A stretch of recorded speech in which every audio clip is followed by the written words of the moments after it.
Hello दोस्तों, poultry farming कर रहे हैं। आइए आज मैं जोहार पोल्ट्री यूट्यूब चैनल के माध्यम से आप लोगों को इकोलाई के बारे में कुछ दिखाता हूँ। एक पोल्ट्री फार्मर जब तक इकोलाई को पकड़ता है तब तक पूरे फार्म में इकोलाई बीमारी फैल जाता है, लेकिन एक पोल्ट्री फार्मर जो कि रेगुलर उसी में रहता है, काम करता है, जब तक वो पकड़ता है तब तक पूरे फार्म में फैल जाता है। लेकिन एक पोल्ट्री फार्मर किस प्रकार इकोलाई को पकड़े और शुरुआत में ही वो मैनेजमेंट में क्या ऐसा बदलाव करे ताकि वो बीमारी उसी टाइम स्टॉप हो जाए, और स्टॉप हो जाएगा और रेगुलर यूज होने वाला दवा से ही उस बीमारी को वो कैसे कंट्रोल कर सकता है, उसको मैं दिखा रहा हूँ। तो चलिए वीडियो को बिना देर किए स्टार्ट करते हैं और जानते हैं कि इस बीमारी को कैसे रोके और उसको कैसे इलाज करें।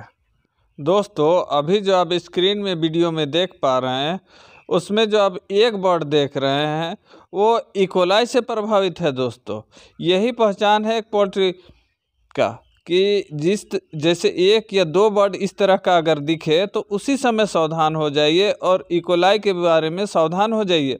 उसका मैनेजमेंट में क्या क्या बदलाव करना पड़ता है, चलिए आइए जानते हैं। पहला काम है कि जब भी इस प्रकार का बर्ड दिखे सबसे पहले इस तरह का बीमार बर्ड को अलग करें इस प्रकार से। इसके बाद ऐसा करने से ना आप बेहतर तौर पर इलाज कर सकते बल्कि दवा का खर्चा भी कम कर सकते। अब बात करते हैं इसका होने का कारण के बारे में।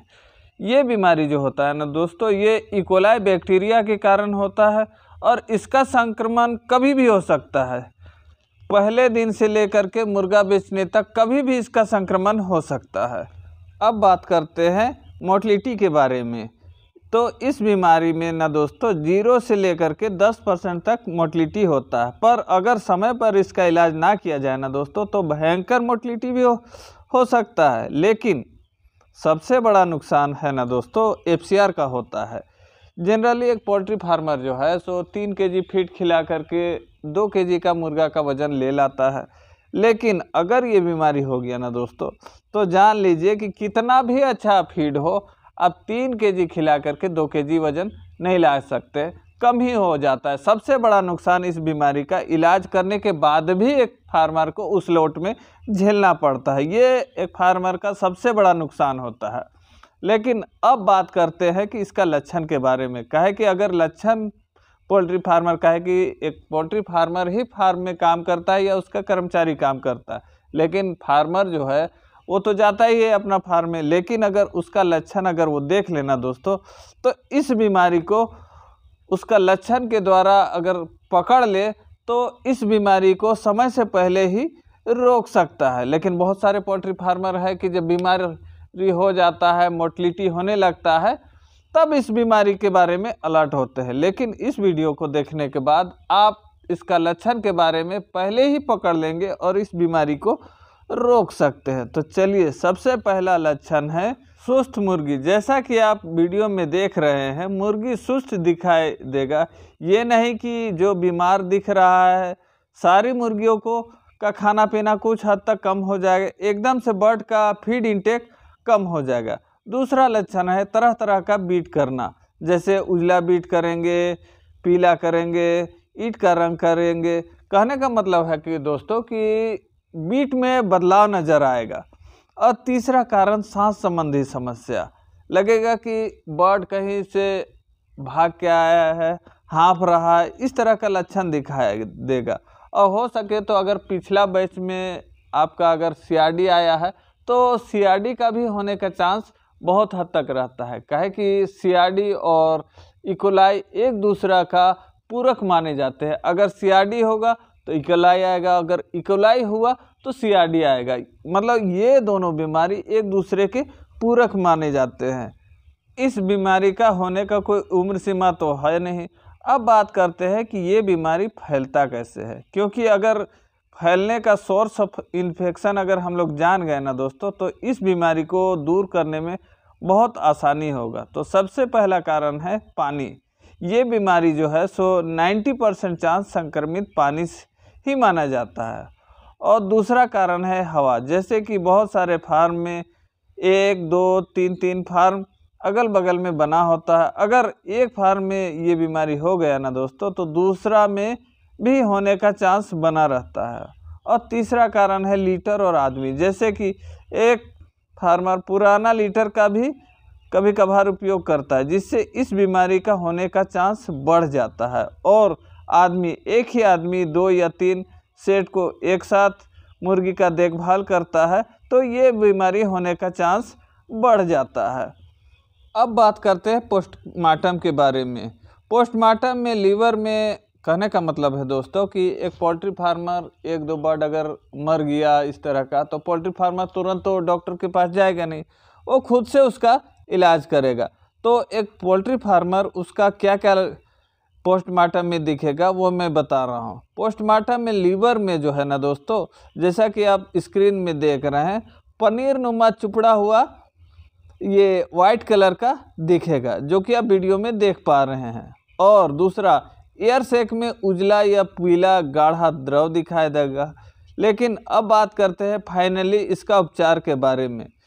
तो सबसे पहला जो है दोस्तों कि जब भी आप फार्मिंग कर रहे हैं, तो टोटल कारण तो मैंने आपको लोगों को बता दिया। जो भी आपका कारण समझ में आए, काहे कि जब भी बीमार होना दोस्तों, तो सबसे पहले उसका कारण को समझने का कोशिश कीजिए। जो भी कारण हो, जैसे कहने का मतलब है कि जो जितना मैंने आप लोगों को बताया कि पानी हो गया, लीटर हो गया या आदमी हो गया, जो भी कारण हो, सबसे पहले जो आपको लगे कि इस कारण से मेरा ये बीमारी आया है, उस कारण को सबसे पहले आप दूर कीजिए।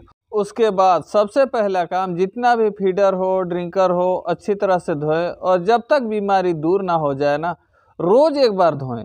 और साथ में पानी का स्टोर करने वाला टंकी जो है ना, उसको भी ब्लीचिंग पाउडर से धोएं। और पानी का जो सप्लाई पाइपलाइन है, उस सब को भी जैसे रात भर के लिए उसमें ब्लीचिंग पाउडर का या जो भी बाज़ार से मिलने वाला जो बैक्टीरिया को मारता है, वो पानी को रात भर के लिए उसमें डाल दे और सुबह उसको बहा दे।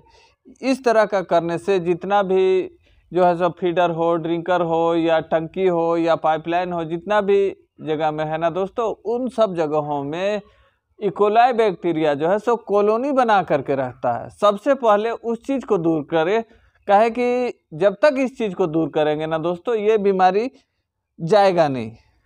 उसके बाद ये सारा काम करने के बाद पानी में निर्धारित मात्रा में ब्लीचिंग पाउडर को मिलाएं। कहने का मतलब है दोस्तों कि बर्ड में अगर बहुत ज़्यादा इकोलाई बना हुआ है तो 5 ग्राम, और कम मात्रा में बना हुआ है तो 2.5 ग्राम 100 लीटर पानी में मिलाएं और उसको रात भर के पानी के में छोड़ दे और सुबह उसका उपयोग करें। उसके बाद फिटकरी का भी उपयोग कर सकते हैं इसी प्रकार से, और रात भर का पानी में छोड़ दे। या तो बाज़ार में आजकल बहुत सारा पानी साफ करने वाला दवा है, उपयोग कर सकते हो। और ये जान लीजिए कि एक बार अगर इकोलाई का अटैक हो गया ना दोस्तों, तो उस बैच में लास्ट तक पानी साफ करने वाला दवा का उपयोग करें, वरना बाद में भी इसका अटैक हो सकता है और देखा गया है। अब बात करते हैं दवा के बारे में। सबसे आसान दवा जो हम लोग जनरली यूज करते हैं, कॉपर सल्फेट और विनेगर का इस प्रकार का घोल बनाएं। ये घोल बनाने के लिए 600 ml distil water, 400 ml vinegar और 50 ग्राम कॉपर सल्फेट को मिलाकर इस प्रकार का घोल तैयार करें और बीमारी का गंभीरता के अनुसार दवा का उपयोग करें। या डोज जानना चाहते हैं तो कमेंट करें या व्हाट्सएप में पूछ सकते हैं, पर यह ध्यान रखें कि एक टाइम में ही इस दवा का उपयोग करें या लगाएं। और एक टाइम में पानी में vitamin B complex vitamin E के साथ दें, क्योंकि इकोलाई में बीमारी में बर्ड को बीमारी पूरा कमज़ोर बना देता है। लेकिन इस तरह का मल्टीविटामिन या बी कॉम्प्लेक्स विटामिन ई के साथ देने से ये जो है ना दोस्तों, ये बर्ड का कमजोरी को दूर करता है। हाँ तो दोस्तों, वीडियो कैसा लगा कमेंट करके ज़रूर बताएं। अगर वीडियो अच्छा लगे तो एक लाइक ज़रूर कर दे। और इसी प्रकार का अगर आप वीडियो देखना चाहते हैं पोल्ट्री फार्मिंग से या फार्मिंग से रिलेटेड अगर जानकारी चाहते हैं, तो जोहार पोल्ट्री यूट्यूब चैनल को ज़रूर सब्सक्राइब करके बगल का बेल बटन को ऑन कर दें। और अच्छा ना लगे तो डिसलाइक ज़रूर करें, इससे मुझे पता चलेगा कि मेरा जानकारी आप लोगों के लिए कितना फ़ायदेमंद हुआ।